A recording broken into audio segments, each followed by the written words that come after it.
with more on all this, including how it might affect the campaign. We are joined from Washington by John Dickerson, CBS News political director and anchor of Face the Nation. Good morning, John. Good morning. So we just heard Juliana say she's released everything, emails, medical records, tax information. Why do you think she's doing that? Well, so that we will say exactly what you just did. She's released everything. The trouble for the Clinton campaign has been, since this story came out, that she created her own server, her own private email system outside of the State Department system. There have been questions about her honesty and her transparency. And so by releasing all of that on Friday, one, it knocked the email story to the side a little bit, talking about her tax returns and her medical records, but also it was a big show of transparency. The campaign trying to balance out these charges that she's got something to hide with big public displays of letting it all hang out. It's a big problem for her, John, because isn't it? Because the latest polls show that 57% of Americans don't find her trustworthy. That is a problem, and that trustworthy number, that trustworthy problem has been building over time. It's something that has dogged Hillary Clinton in different ways. And now it's to the point where every time emails are mentioned, whether there's anything substantive in the new release or not, it initiates a new round of conversations about this trust question.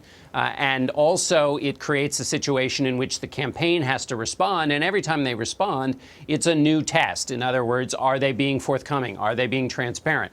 And so yesterday they were trying to show that at least on some areas, they're being extra transparent or trying to show things before they're even asked about them. Let's talk about Thursday and the debates and really the wild card in the debates. I'm reluctant to quote someone back to themselves, but you wrote, "No one has done more pioneering work in the field of insults than Donald Trump." Do you think that we can expect to see some more of that in the debates, or will he change his tone? I love hearing you quote me back to myself.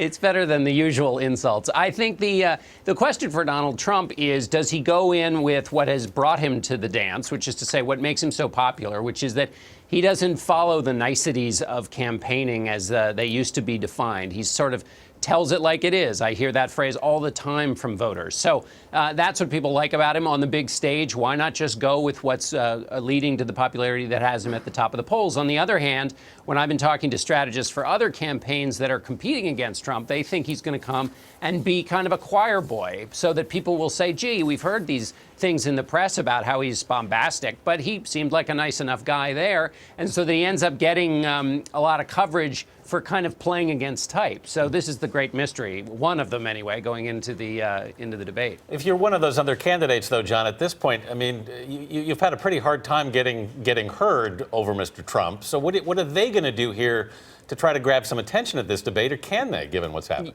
Well, it's difficult, and I think you have different plans for different candidates. The candidates in the top tier, who are sort of the Jeb Bush and Scott Walker, I think my understanding from talking to folks in their campaign is they want to stick with a kind of their game plan. They'll have something in their back pocket if Trump unleashes one of those ready insults that he has at hand.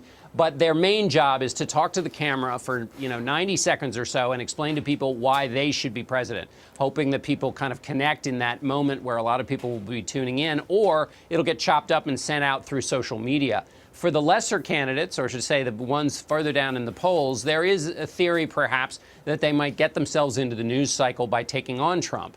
That's a tricky thing, though. Debates are sort of strange events where the clock is against you, where the moderator is controlling things. And so it's very hard to pull off an attack on another candidate and have it work to your advantage. He's been so quick to remind us, too, he's never done a debate before. John, can you tell us, what do you have tomorrow on Face the Nation? Well, we're going to talk to Mike Huckabee about he'll be on that debate stage. We'll talk to him about the debate and also his controversial remarks about the president's deal with Iran over the nuclear program in Iran. We'll talk to Sully Sullenberger about that Malaysian air flight and the latest we know there. We're also going to have a special panel on campaign finance. We know now we have a kind of a full picture about the role of money in politics this year in the election. And then we'll have a political panel as well. All right. The always quote-worthy John Dickerson in Washington. Thank you, John.